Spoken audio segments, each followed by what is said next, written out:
So, bench press is generally better than flies for building chest muscles, based on scientific research and biomechanical principles. Here's why, supported by science. EMG studies, electromyography which measures muscle activation, consistently show that bench press activates the pectoralis major more than flies.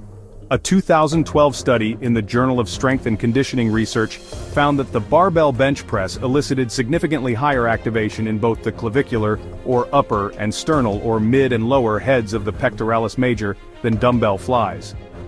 Bench press also recruited more anterior deltoid and triceps, supporting heavier loads and compound development.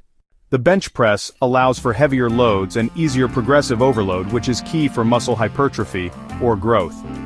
Flies are more limited in the amount of weight you can safely lift due to joint strain and lack of assistance from other muscles.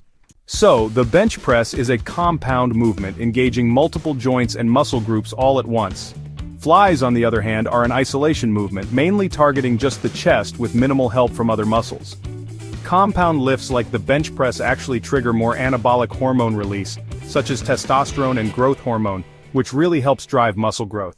Flies do provide a pretty solid stretch at the bottom, which can be really beneficial for hypertrophy, especially when you use lighter weights and stick to strict form. However, the mechanical tension throughout the full range of motion in flies is less than what you get in the bench press, especially when you're working with heavier loads. For overall chest development and strength, the bench press is just superior to flies, and here's why. You get higher muscle activation, you can use greater loads, you have compound muscle engagement, and there's more potential for progressive overload. That said, flies are definitely a useful accessory for hypertrophy, especially when you want to target the chest's inner or outer sweep, or if you're aiming for a really strong stretch and contraction. The best approach is to use both. Make the bench press your foundation, whether you use a barbell or dumbbells. Then, add flies as a finisher or accessory movement, sticking with lighter weights and really focusing on controlled form.